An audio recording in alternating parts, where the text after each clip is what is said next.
She was 25 and homeless, no phone, no bank card, no room key, just a thin wool coat and $6 she had hidden inside the torn lining before leaving home. And with that $6, she bought a forgotten brass stencil maker's shop near Chicago's Calumet River in Cook County, Illinois, absent from trade maps since 1957. Part of the rear roof had fallen inward. 3 upstairs windows were open to winter. The county had condemned it on October 14, 2022, with demolition planned for the following spring. But inside a 10-pound steel-punch die was a sealed hollow beneath its load-bearing flange, unopened for generations, holding what would change the shape of her life. Before we continue, if stories like this mean something to you, hit subscribe. And tell us in the comments where you're watching from.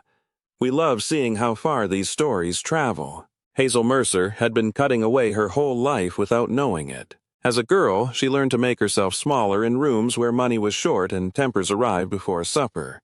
Her father disappeared when she was 9, leaving 2 work shirts, a box of fishing hooks, and a silence nobody explained. Hazel became good at repairing things because replacement was never an option. She patched window screens, straightened bent cabinet hinges, and once rebuilt a broken lamp switch from pieces spread across the kitchen table. Her mother, Elaine, worked bookkeeping jobs that changed every few years. She loved Hazel in the exhausted manner of someone always calculating what the next bill might take. When trouble entered a room, Elaine's instinct was not to fight it, but to become very still and wait for it to pass. The person who taught Hazel another way of waiting was her grandfather's older brother, Walter Mercer, whom everyone called Uncle Walt.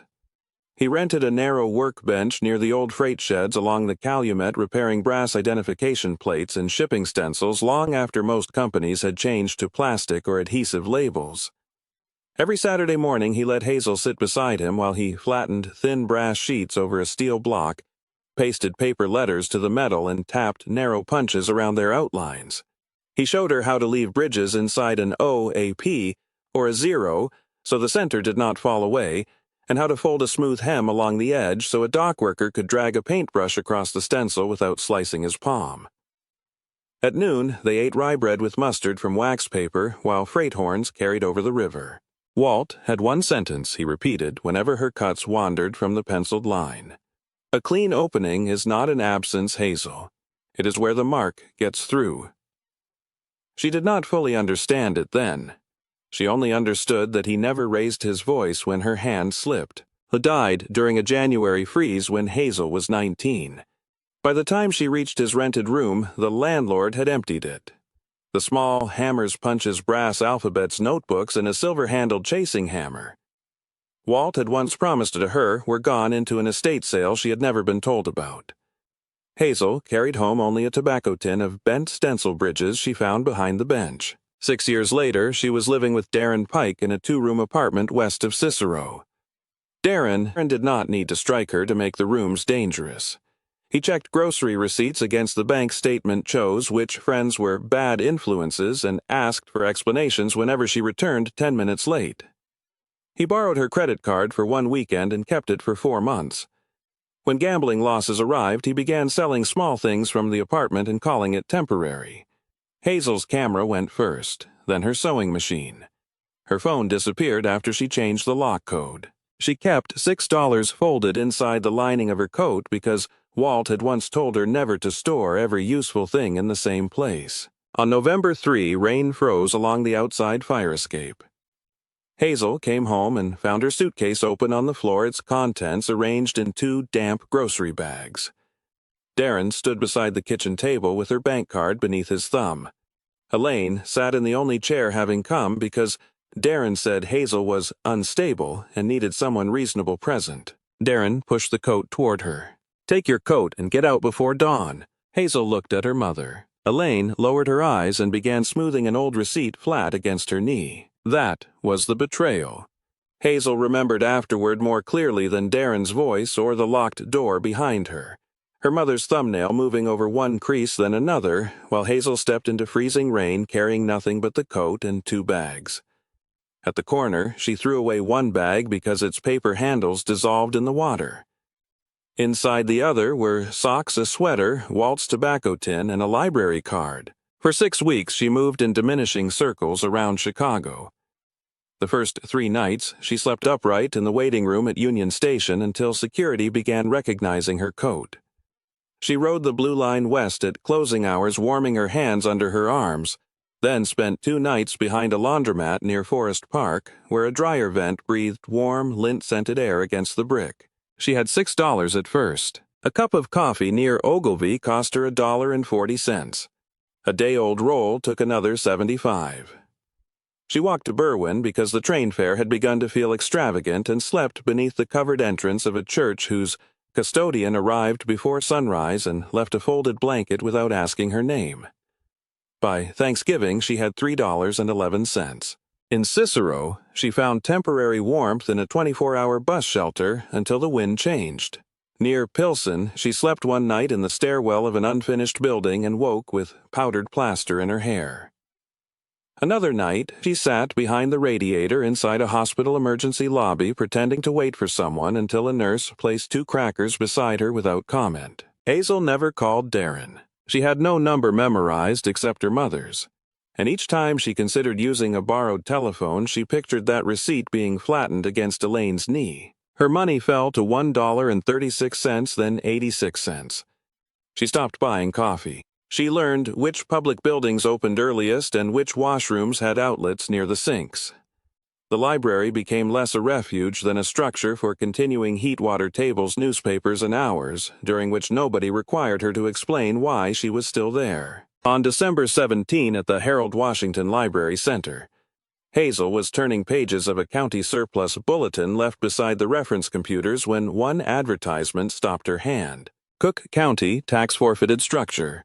Former Mercer Brass Stencil Works. Calumet Industrial District. Transfer price $6. Structure condemned. Buyer assumes all liability. She read it twice. The surname could have been coincidence. Mercer was not rare. But beneath the address was an old trade description hand-cut shipping alphabets, numbering plates. Bridge punches, hemmed brass sheets.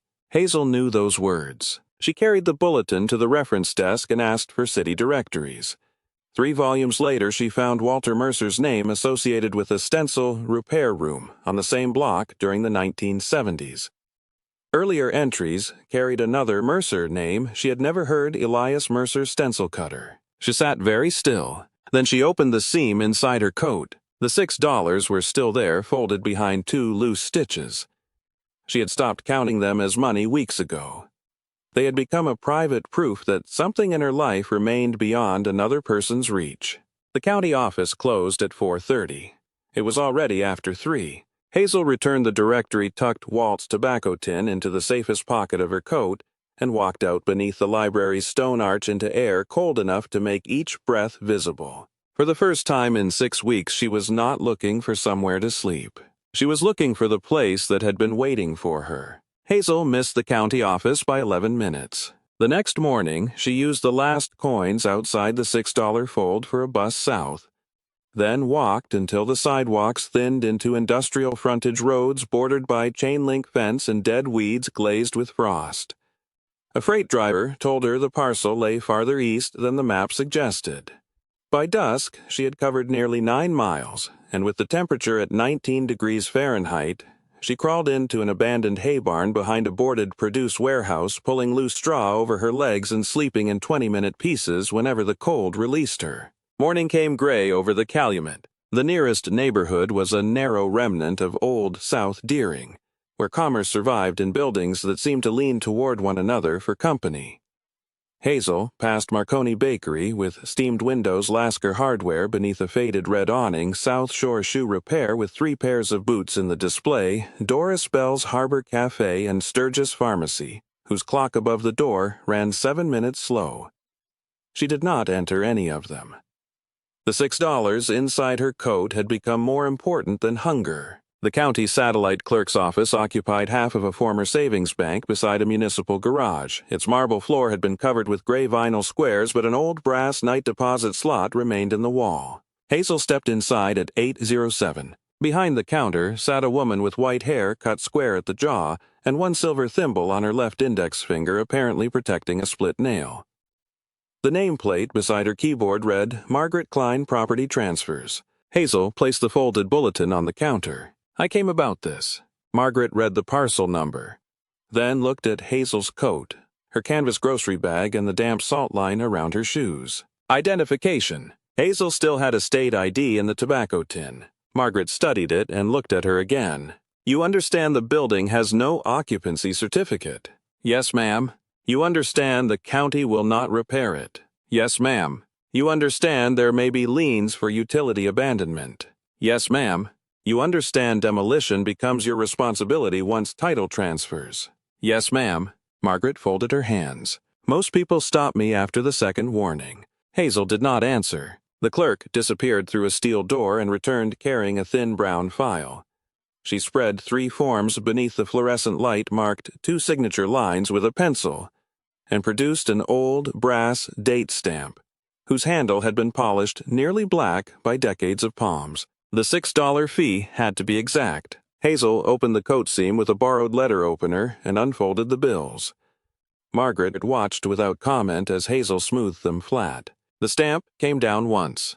The sound was small, but Hazel felt it in her ribs. Margaret slid the deed across the counter. South on Torrance east toward the river, then take the old service lane after the rail spur. If you reach the scrapyard with the blue crane, you have gone too far. Hazel picked up the document. Margaret did not release her end. Mercer. Hazel waited. The clerk's expression had changed, not toward suspicion, but recognition. Any relation to Walter Mercer? Hazel's hand tightened around the paper. How is my uncle, great-uncle? Margaret slowly released the deed. I knew him. For several seconds, the office seemed to become quieter than a government office had any right to be. Margaret turned toward a cabinet, opened its lowest drawer, and removed a ledger wrapped in brown paper. She did not hand it over. She only opened to a page where old parcel transfers were written in fountain pen.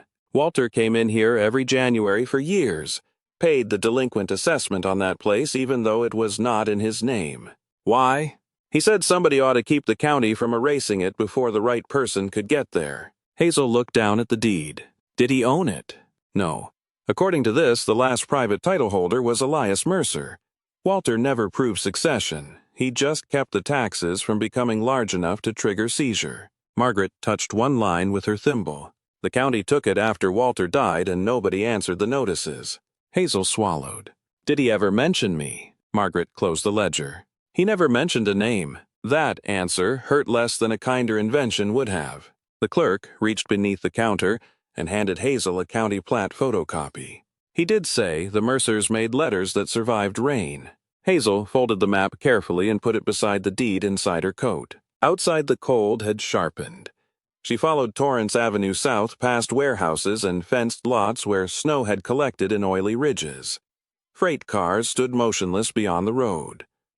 At the old service lane, she turned east, walking between walnut trees that had somehow survived the spread of asphalt. A man in a brown chore coat was splitting kindling outside a narrow bungalow. A brindled dog lifted its head from the porch and gave one uncertain bark. "You looking for the Stencil place?" the man called. Hazel stopped.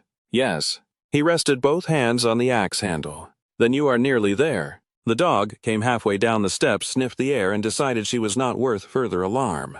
"Road washes out near the ditch," the man added. "Keep left by the walnuts." Hazel thanked him and continued. The building appeared first as a dark roofline beyond bare branches. It was smaller than she had imagined from the advertisement, roughly 28 feet wide and 40 feet deep, 2 stories of soot-darkened common brick with a timber-framed rear addition. The north wall bowed slightly outward. Tar paper showed beneath missing shingles, and a square brick chimney leaned perhaps 3 inches toward the river. Over the front door hung a pressed metal sign whose surviving paint read, Mercer, Brass Sten, the final letters lost to rust. Hazel stood at the road for a long minute. Ownership did not make the place less ruined. It only made the ruin hers. The front key supplied by the county would not turn. She leaned her shoulder against the warped door while working the lock until the swollen lower edge tore free from frozen grit with a sound like cloth ripping. Cold air came out first. Then the smell. Old brass had a dry metallic scent she remembered from Walt's bench, but underneath it lay something sourer, oxidized solvent, wet wood mouse nests, and the faint mineral sting of chemicals long evaporated from uncapped jars. Hazel covered her mouth with her sleeve and entered. The front room had once been the order counter. Gray daylight crossed the floor through two cracked panes. A roll of brown stencil paper had collapsed into itself on a shelf. When she touched the counter, her fingers came away black with soot. Somewhere inside the wall water ticked steadily. The back room was colder. Here the work had been done. A long steel bench stood beneath the windows, its surface scarred by thousands of hammer blows. Bent brass sheets hung from nails like yellow leaves that had forgotten how to fall. Several punches remained upright in a wooden rack, their edges orange with rust. Near the far wall stood a heavy, foot-operated shear, its pedal frozen halfway down. Hazel ran one finger across the bench. A line appeared through the dust. She could almost hear Walt telling her not to drag a punch through brass, only to strike and lift. The memory lasted a breath and was gone. She found the stairs behind a partition. The second floor smelled of plaster and snow. Wind came through the three open windows and moved strips of wallpaper against the studs with a dry whisper. The collapsed section of rear roof had allowed a drift to form across the floorboards. There was no electricity. The water service had been disconnected. The chimney might have been unusable, but the rear room had one corner untouched by snow, protected beneath the remaining roof and away from the broken glass. Hazel swept it with a piece of cardboard, spread her thin coat beneath her, and placed the deed inside Walt's tobacco tin so damp could not reach it. Darkness arrived before 5. From the floor, she could hear freight couplers striking together, somewhere beyond the river, followed by the long, low horn of a locomotive moving south. The sound entered through the broken windows and traveled through the empty shop. Hazel ate half a packet of crackers she had saved from the hospital. She kept the other half for morning. The temperature inside fell until her breath hung above her face. She tucked both hands beneath her arms and listened to the structure settle. One creak near the stairwell, another below the front window, then a slow metallic tap from the workshop under her. It repeated after several minutes. Tap. Silence. Tap. Hazel raised her head. The sound might have been contracting steel or a loose piece of brass moving in the draft. She was too cold to investigate and too tired to be frightened by it. She lowered herself again. For the first time since November, there was a locked door between her and the road. It was a poor lock. It was enough. Sometimes we need to cut away the hollow places because those openings are where a lasting message passes through. By sunrise, Hazel was downstairs with a length of broken broom handle testing what still worked. The first 3 days were given to necessities. A hand pump stood behind the rear addition beneath a cap of ice. After 42 strokes, it coughed rust-colored water, then cleared enough for washing when she boiled it. The outhouse leaned toward the drainage ditch but remained sound above its stone footing. Inside the shop, she learned the floor as a language, one low groan beside the order counter. 2 sharp complaints near the stair wall, and a dry click in the workshop whenever her weight crossed the third plank from the east bench. On the 4th morning, she walked back to Lasker Hardware. A brass bell above the door gave a single tired ring. The shop smelled of pine handles, machine oil, burlap, and the dust that gathers on boxes nobody has opened in years. Behind the counter stood Samuel Lasker, the man Hazel had seen splitting kindling beside the road. One of his eyebrows was white while the other remained dark, giving his face a permanently unfinished appearance. The brindled dog slept beside the stove. "I wondered how long before you came in," Samuel said. Hazel placed the county deed on the counter, not because he asked, but because she had learned what her coat made strangers assume. "I need to make a chimney safe." Samuel ignored the deed. "You need heat first, then pride. I cannot afford both." That made the white eyebrow rise. I led her through 2 aisles, taking down only what was necessary. A wire chimney brush was $8.75. 25 feet of fiberglass rod was $11.49. A 2-pound box of masonry patch cost $6.10. A used steel ash shovel was $3.50.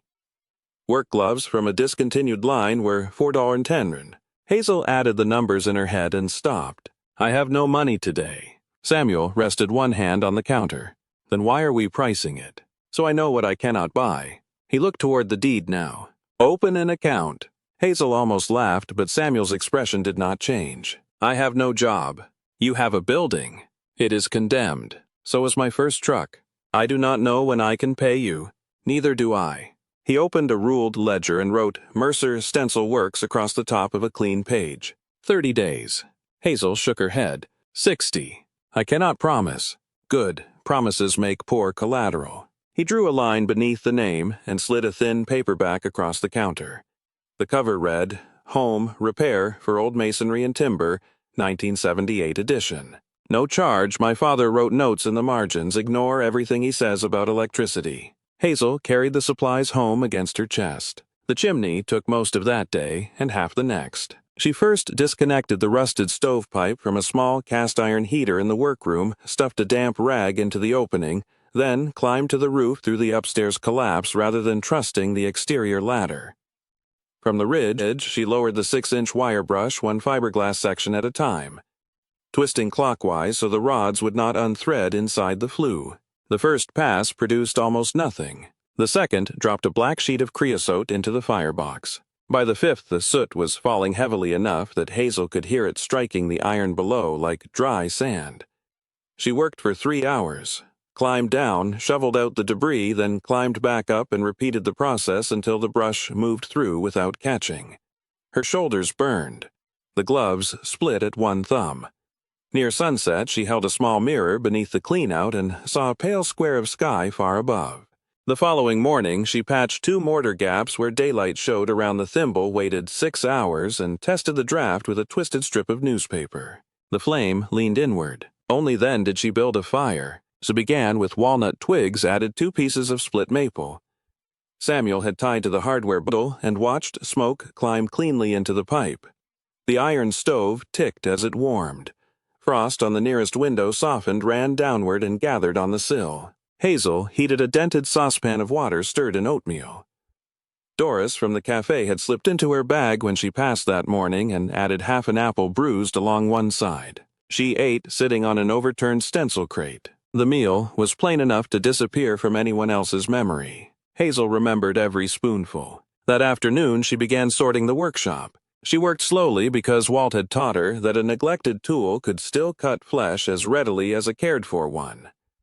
On the main bench, she found a 16-inch brass shear with 1 chipped blade, a wooden mallet darkened by hand oil, 3 steel alphabet punches marked 3-4, a narrow hemming brake with a bent stop, 2 boar bristle stencil brushes hardened by ancient paint, a tin of powdered pumice, and a shallow drawer containing paper patterns for freight numbers, each cut with tiny connecting bridges. Beneath the bench stood the large punch die. Hazel had noticed it on the first day, but assumed it was part of the floor-mounted press.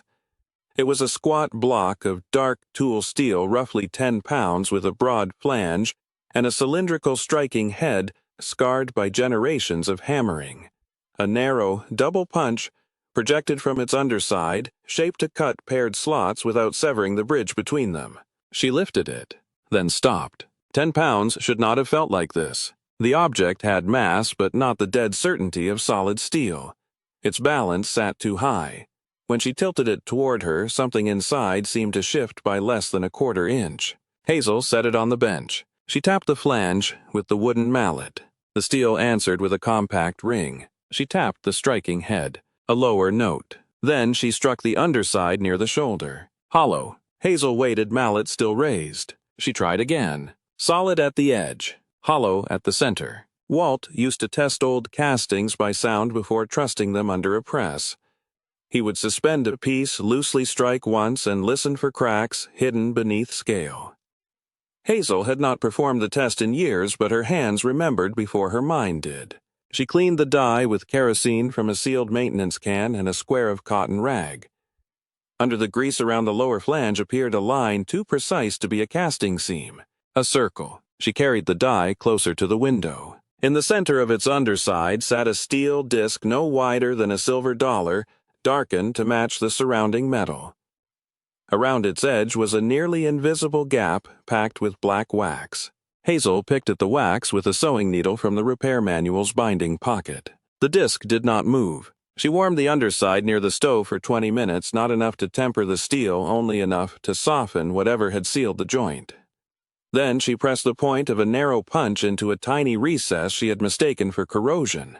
The disc turned, 1/8 of a rotation. Beneath it was cedar. Hazel stopped breathing for a moment. The inner plug had been cut from aromatic red cedar and fitted into the hollow steel like a say. When she eased it free, the dry resin scent emerged intact from another time, clean and sharp beneath the odors of soot and brass. Inside the cavity were 3 packages nested vertically. The first was wrapped in oiled muslin. Hazel carried everything to the warmed bench before opening it. The muslin peeled back stiffly, revealing 4 handmade punches whose cutting ends were unlike any she had seen at Walt's bench.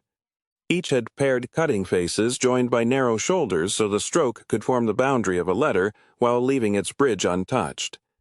Tiny file marks remained on their sides. Numbers had been engraved into the shanks by hand, 1, 2, 3, 4. The second package was heavier. A small silver hammer lay inside a sleeve of chamois.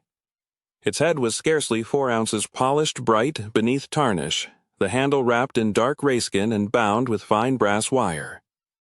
On one cheek were the initials E.M. Beneath the hammer was a packet of folded drawings. Hazel opened only the first sheet. Inky lines showed a double-cut connecting punch in section, with measurements written in fractions down to 1/64 of an inch. A note in the margin described how to keep the interior island of an O or 0 attached without widening the bridge enough to spoil the printed letter. There were dozens of pages. Hazel refolded them exactly as she found them.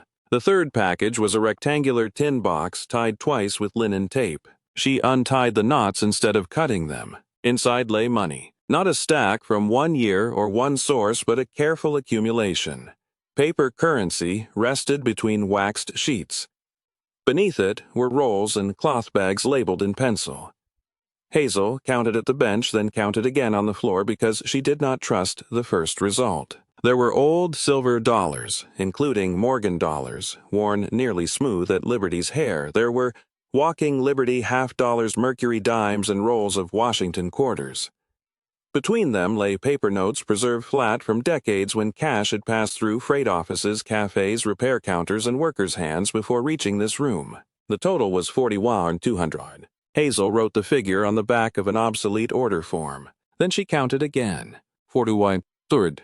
At the bottom of the tin, wrapped separately in blue wool, was a military medal. A World War I victory medal. The rainbow-colored suspension ribbon had faded almost to gray at the edges. The bronze disc showed the winged figure of victory, and attached campaign clasps carried dates from 1918. A name had been scratched carefully into the reverse, Thomas E. Mercer. Hazel placed it beside the silver hammer. The room had become very quiet. Only the stove spoke, contracting and expanding with small iron ticks. At the very bottom of the cavity inside the die remained one folded envelope, cream-colored, sealed with dark red wax. The paper had browned along its edges. Written across the front in an old hand were 4 words. For the one who returns. Hazel touched the envelope but did not open it. She had spent 6 weeks learning to consume whatever appeared before someone could take it away. Food warmth, a safe chair 5 minutes beside a radiator. The tin box asked something different of her. Patience. She returned every coin to its cloth bag. She put the notes between their waxed sheets. She wrapped the metal again, placed the silver hammer beside the drawings, and set the unopened envelope on top. Then she fitted the cedar plug loosely back into the punch die and carried the tin upstairs. Night had settled over the river. Hazel went outside through the rear door and walked beyond the walnut trees until she reached the bank. Ice had formed along the quieter margins of the Calumet, but the middle remained black, and moving beneath reflected freight lights. She sat on a concrete mooring block with her hands in her coat pockets. $41,200 was inside the building behind her. So was a medal with her surname. So was a letter she was afraid to read for reasons she could not yet name. A tug moved somewhere beyond the bend unseen except for its red navigation light.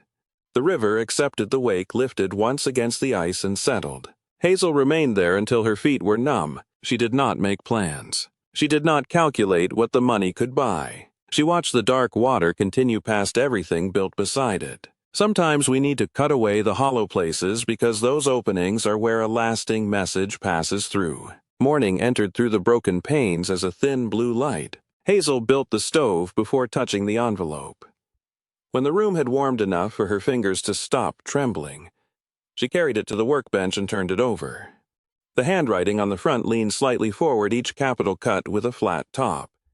She had seen that hand before on Walt's old repair tags, though this ink was older than he had ever been. The wax yielded beneath the edge of the sewing needle. Hazel unfolded 4 pages. My dear one, whoever you are, if you are reading this, then the punch survived and someone patient enough to listen to iron has found what we kept inside it. My name is Eleanor May Mercer. I am writing in Chicago on September 9, 1961, after Dr. Arthur Klein at Michael Reese Hospital told me the cancer in my pancreas cannot be cut away. He gave me months, perhaps less. A woman becomes exact when time is measured that plainly. Our work began with Josiah Mercer, born in Pittsburgh in 1841, who came to Chicago after the Civil War and cut freight marks by hand near the river. His son Elias, born here in 1873, built this shop in 1898 and taught his daughter Ruth, born in 1903, to file bridges before she was trusted with a hammer.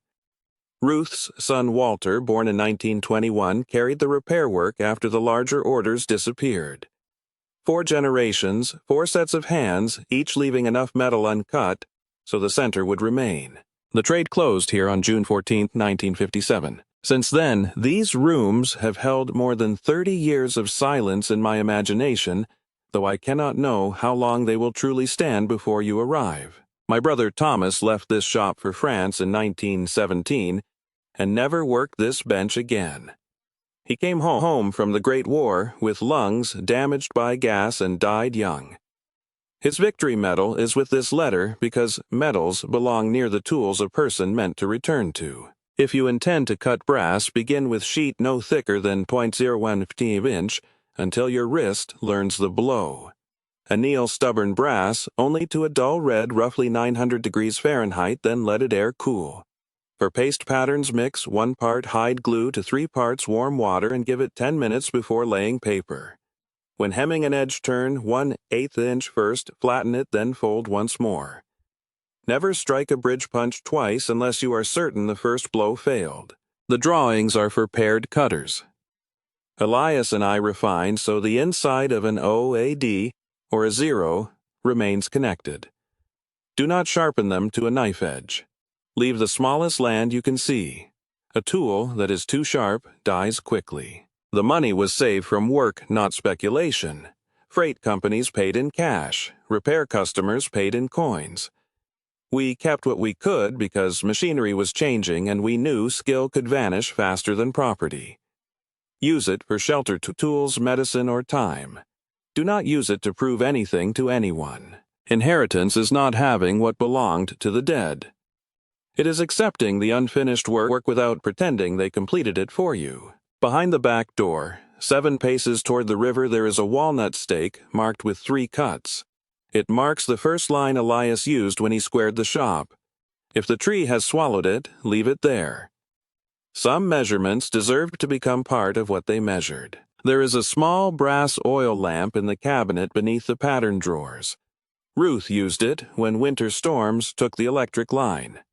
Light it once for us if it still holds oil. The house is not empty. It has been waiting. You are welcome here. Eleanor May Mercer, September 9, 1961. Hazel reached the signature and kept her finger beneath it. Then she read the letter again. The second reading was slower. She noticed where Eleanor's pen had faltered in the paragraph about Thomas and where 1 drop of ink had spread into the paper beside the word shelter. Nothing in the letter told Hazel that she had been expected personally. Nothing promised that suffering had been arranged for a purpose. Eleanor had written only to whoever arrived and did the work of opening the die. That was enough. Hazel folded the pages along their original creases. She put on her coat and went through the back door. 7 paces brought her to the edge of the frozen ground beside the first walnut. She brushed snow aside with her boot and found nothing.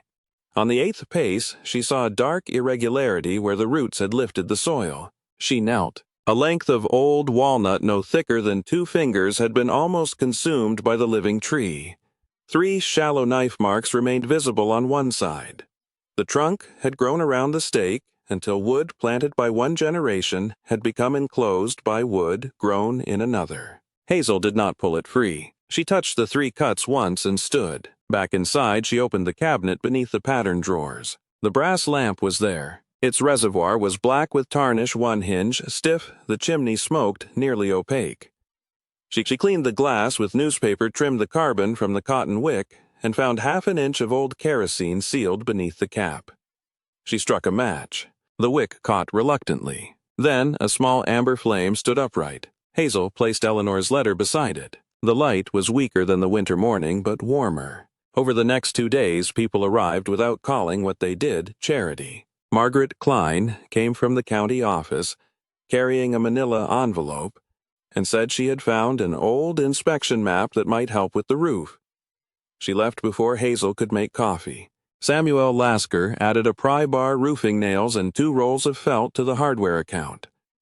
When Hazel protested, he tapped the ledger with his pencil. "Argue when the roof stops leaking." Doris Bell walked up the service lane at noon with a paper sack containing bean soup, 2 heel pieces of bread, and a jar of pickled beets. She looked around the workshop, saw the fire, and nodded once.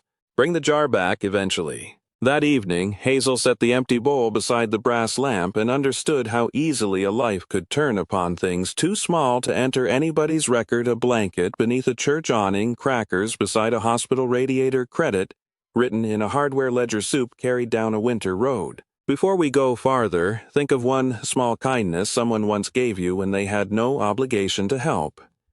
Maybe it was a meal, a ride, a warm room, or simply being believed. If you remember it, tell us in the comments. Small kindnesses are often the things people carry the longest. Hazel slept downstairs that night because the stove held heat better there. She wrapped the 4 handmade punches in their oiled muslin and placed them beside her coat. The silver hammer rested above them, Eleanor's letter inside the tobacco tin, and Thomas Mercer's medal remained folded in blue wool within arm's reach. Before closing her eyes, Hazel turned the brass lamp down until its flame became no larger than a seed. For once, the things beside her were not belongings she feared someone would take. They were work entrusted to hands that had finally arrived. The first real snow came on December 27th, 8 inches, by the time the river disappeared behind a white curtain. Hazel read the roofing chapter in Samuel's old repair manual 3 times before she climbed above the 2nd floor. Margaret's inspection map gave her the roof dimensions, 28 by 40 feet, with enough pitch to bring the total covering area close to 1,200 square feet. Allowing 10% for cuts and breakage meant roughly 1,300 square feet of shingles, 15-pound felt beneath them, and nearly 20 pounds of galvanized roofing nails. The numbers frightened her less than the height. Samuel found enough mixed bundles from discontinued lots to cover the rear slope and told her the color difference would vanish beneath Chicago weather soon enough. Then he brought out a roofing hatchet whose leather-wrapped handle had gone nearly black. "My brother used this 27 years. Hazel turned it in her palm. "I cannot take that." "You are not taking him." The next morning, Samuel returned with Leonard Voss, a 72-year-old former roofer whose left hand was missing the tip of one finger. Leonard looked at the damaged rafters, looked at Hazel, and said he charged exactly nothing to people foolish enough to repair old buildings in December. The first task was not shingles. A roof was only as honest as what carried it. They sistered the worst split rafter by clamping a new 2x8 alongside the old timber and bolting the pair through soundwood.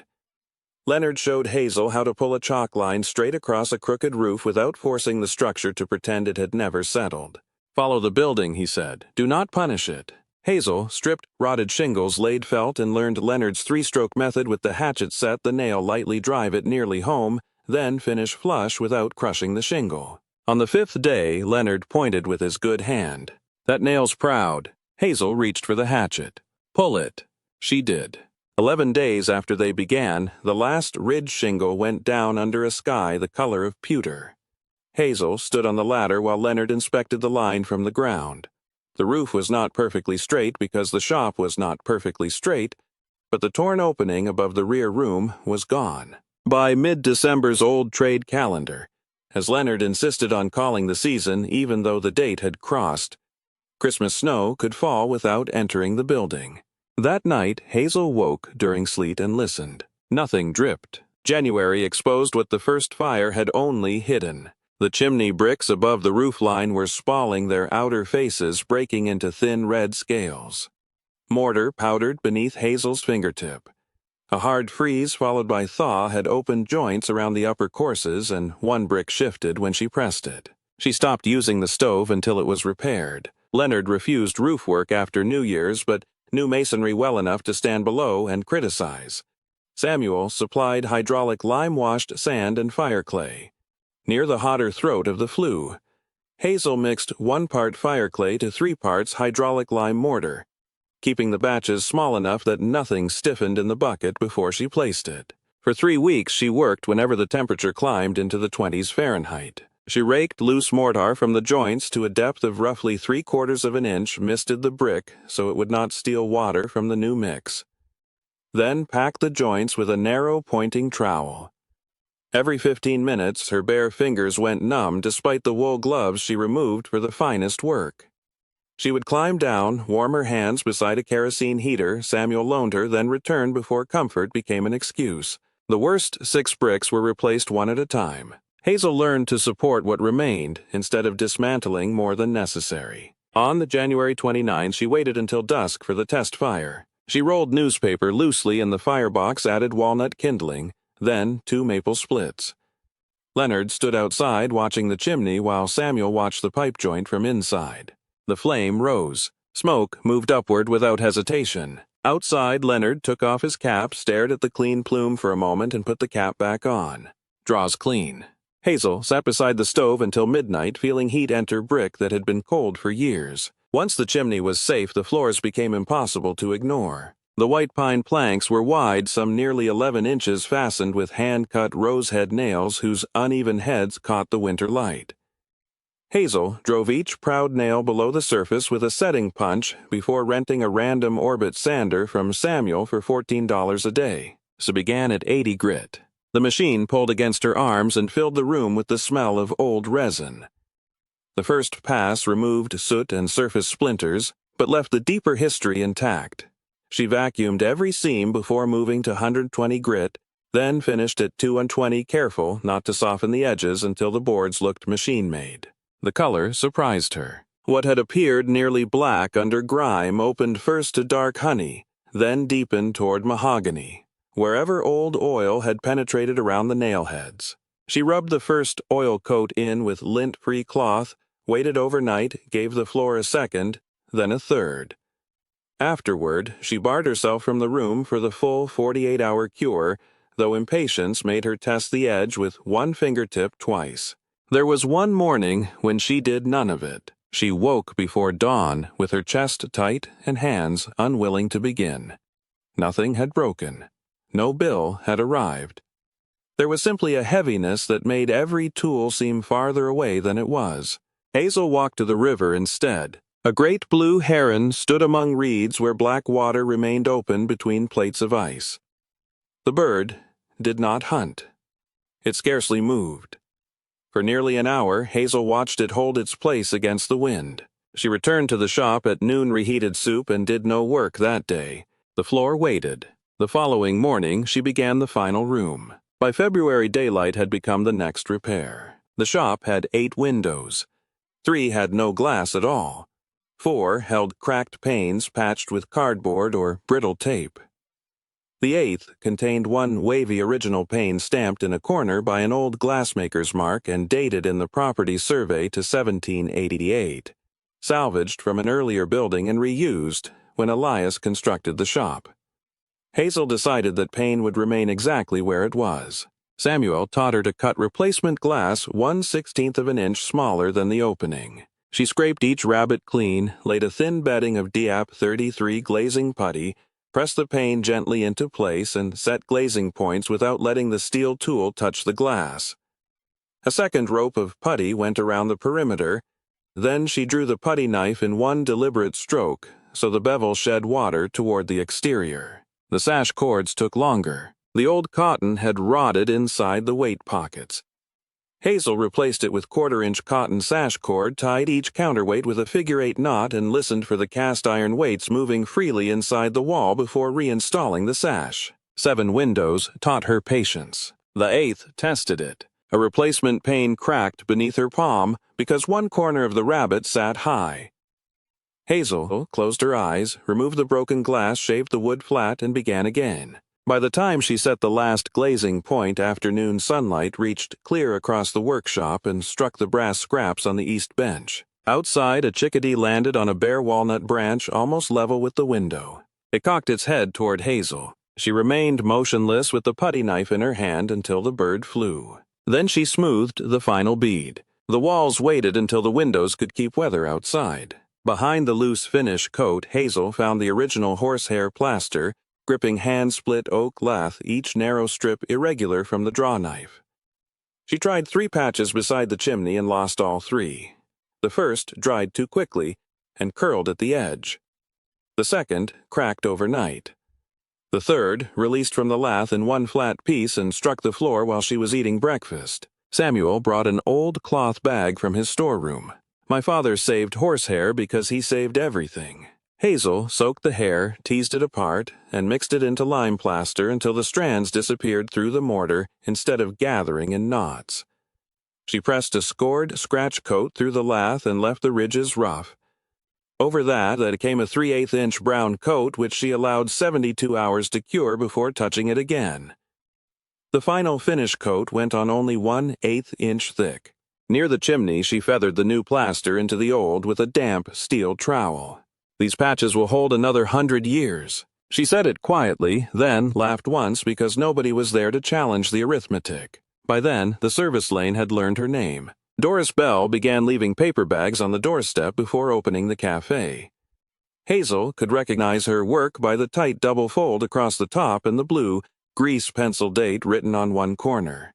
There might be potato soup biscuits wrapped in wax paper, or half a roast beef sandwich that Doris claimed had been cut incorrectly for a customer. One morning, Hazel caught her setting down a bag. "I can pay you now." Doris, broad-shouldered beneath a green wool coat, tucked a strand of gray hair behind one ear and shook her head.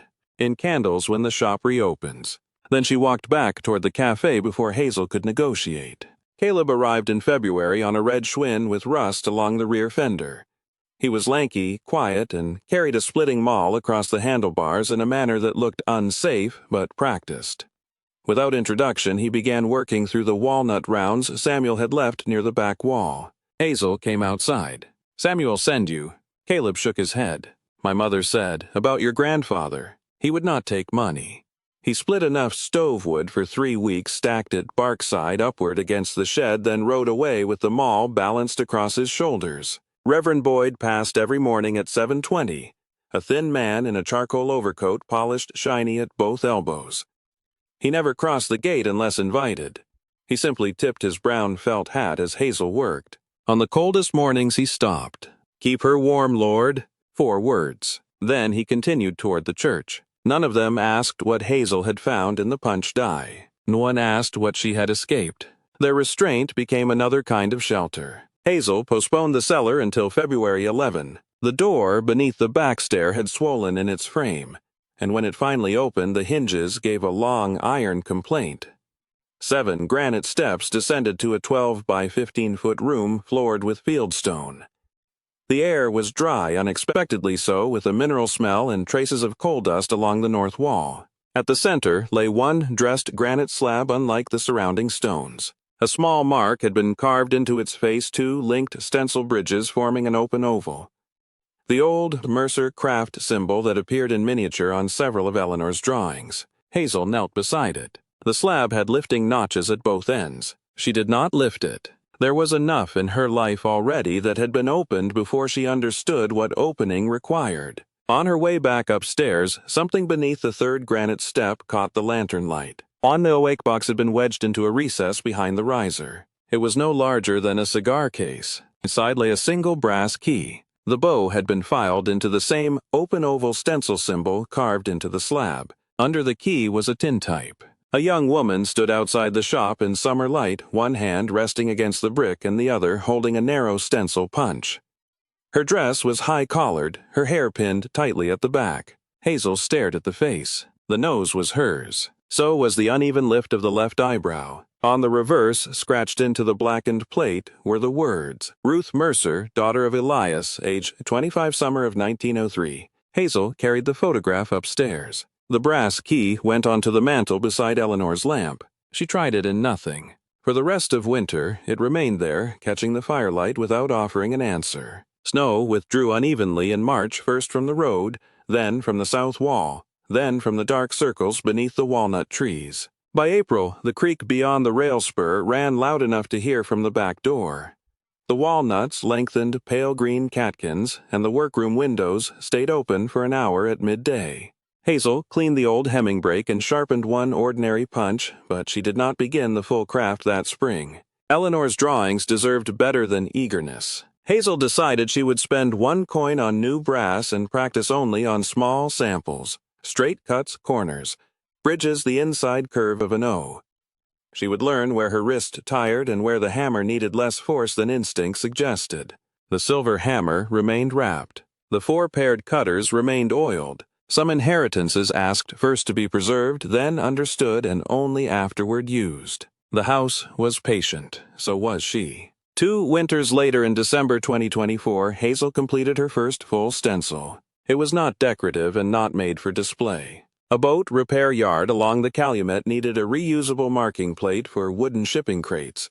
Hazel cut the characters Calumet 17 into 0.015-inch brass, leaving narrow bridges inside the zero-shaped forms and hemming all 4 edges, so no worker would meet a raw cutting surface. She pasted the paper pattern with hide glue mixed 1:3, waited 10 minutes, then worked around each letter with ordinary chisels before using one of Elias's paired cutters for the final bridges. The first strike with the old tool sounded lighter than she expected. She turned the sheet over. The bridge remained. Hazel set the punch down and waited until her hand stopped shaking before continuing. When the stencil was finished, she rolled black paint through it onto scrap pine. The letters appeared clean. Not perfect. Clean. That was enough. The restored interior had changed without becoming new. The white pine floors still dipped toward the east wall. The order counter retained 2 burn marks Hazel refused to sand away. Brass patterns hung from hooks where she could reach them. The old foot shear moved again after weeks of oil and patient adjustment, and Eleanor's lamp stood in the window beside Ruth's tintype. The punch remained on the main bench. Its cedar plug was no longer hidden.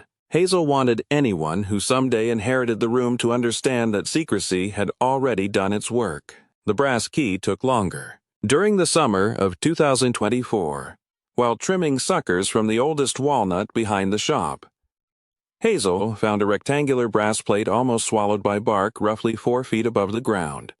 She might have missed it if the afternoon sun had not struck one exposed corner. The plate bore the open oval Mercer mark. Hazel went inside for the key. It entered the narrow slot beneath the bark without resistance. A quarter turn released a shallow iron compartment that had been fitted into an old hollow before the tree grew around it. Inside, protected by waxed canvas, was a folded 48-star American flag and a narrow envelope. The note was dated November 11, 1988. Ruth Mercer had written it at 15 after word reached Chicago that the armistice had been signed. Thomas was still overseas. She wrote that her mother had hung the flag in the shop window, though nobody yet knew whether Thomas would return whole. She asked whoever found it never to confuse survival with being unchanged. War, she wrote, took pieces no Peretti could restore. If Thomas came home, the family would give him work when he could work quiet, when he needed quiet, and a chair near the stove when he needed neither questions nor praise. Hazel read the note beneath the walnut tree. Then she refolded the flag along its old seams and carried both inside. Thomas's medal left the shop only once, on November 11, 2024. Hazel took it to Oakwood Cemetery on Chicago's south side. With help from records Margaret had located, she found the Mercer family stone and Thomas's name cut low near the base. There was no ceremony. Hazel laid the medal against the granite while the cemetery trees moved in a cold wind. She stayed until noon. Then she wrapped it again in blue wool and brought it home. The cash changed Hazel's life, partly because she refused to let it change the scale of her life. She never deposited the entire amount. A numismatist Samuel trusted examined the coins, and Hazel sold only 4 pieces whose collector value was sufficient to pay several urgent bills. Purchase basic brass stock and clear the oldest balance in Samuel's ledger. She used none of the paper notes. The remaining coins and currency went back into acid-free sleeves cloth and waxed wrapping. Hazel placed them inside a new cedar box rather than the steel die because she wanted the tools free for work. On the lid she burned 5 words, "For the next one who needs it." She did not define who the next one would be. The shop reopened without a sign in the window announcing a reopening. Doris solved that problem with an index card. She pinned it to the corkboard beside the Harbor Cafe register. Hand-cut brass stencils. Repairs freight marks small orders. Mercer Shop Old Service Road. Hazel objected to the word orders because she had no idea whether she could fill more than 2 in a week. Doris refused to change it. The first customer needed numbers for tool chests. The second wanted a replacement stencil for a boat trailer. By spring, there were more than 40 names on a handwritten mailing list kept in a cigar box beside the counter. Some months, only 6 people ordered anything. That suited Hazel. She did not want a factory. She wanted time enough to make each cut correctly. Caleb returned one Saturday carrying a board wrapped in an old bedsheet. He had grown several inches and no longer arrived on the Schwinn. The board was black, walnut hand-planed, the edges deliberately left uneven. Across the face he had carved Mercer Stencil Works in plain block letters. Beneath it, smaller but deeper, he had carved, "and daughters." Hazel traced the last word with one finger.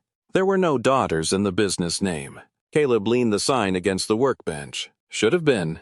She looked at Ruth's tintype in the window, then at Eleanor's letter, then at the 4 paired cutters designed by hands whose names had almost disappeared from the trade record. Hazel did not argue. Caleb mounted the sign above the interior door rather than outside where weather would eventually take it. Doris came by after closing and stood beneath it with both hands in her coat pockets. "Looks overdue." That was all she said. During the second winter, Hazel began another letter. She used cream paper and the same workbench where she had opened Eleanor's. At the top she wrote, "My dear one, whoever you are." She stopped there for nearly an hour. Then she continued. She did not describe Darren. She did not explain her mother. Those belonged to her own life, not to the obligation she was passing forward. Instead, she wrote about the building. She described the roof pitch, the chimney repairs, the floorboards that still lifted in damp weather, and the safest way to free the counterweights without losing the sash cord inside the wall. She described Samuel's ledger and Doris's paper bags and Leonard's insistence that old structures should be followed rather than punished. She wrote where the repair manual was kept. She wrote which ordinary punch chipped easily. She wrote that the great blue heron returned most winters to the open water beyond the reeds. Then she explained the cedar box. "Use what you need," she wrote. "Leave what you can. Add something if life permits. Do not make a shrine of it. A tool exists to be used. A house exists to shelter somebody, and money kept forever stops being help." She placed the unfinished letter in the drawer beneath the paper patterns. Years before $6, hidden inside a coat seam, had been the only thing Hazel possessed that another person had not controlled. Now she sometimes forgot money entirely until Samuel sent a statement. What mattered more was that she could close the shop at dusk and know exactly what waited for her in the morning. A brass sheet marked in pencil, a stove-kneading ash removed the smell of hide glue warming in a jar, and work she had chosen herself. Sometimes we need to cut away the hollow places because those openings are where a lasting message passes through. On winter evenings she could still hear freight couplers beyond the river. The sound traveled through restored glass differently than it had through broken windows, quieter, but no less real. Hazel would turn Eleanor's lamp, low-cover the steel tools with oiled cloth, and leave one unfinished sheet on the bench for morning. Outside, the walnut branches crossed above the service road. Inside, the old punch die waited beside a new generation of brass. The brass stencil maker's shop waits. It has always waited. Margaret Klein retired the following spring. On her last morning at the county office, she emptied 3 drawers, boxed 26 years of notebooks, and found one worn dollar bill pressed flat beneath the old brass date stamp. It had been one of Hazel's 6. Margaret had replaced it from her own purse before the transfer deposit was counted, then kept the original without quite deciding why. She put it back into the desk drawer. Somebody else she decided might need proof that $6 had once been enough to begin.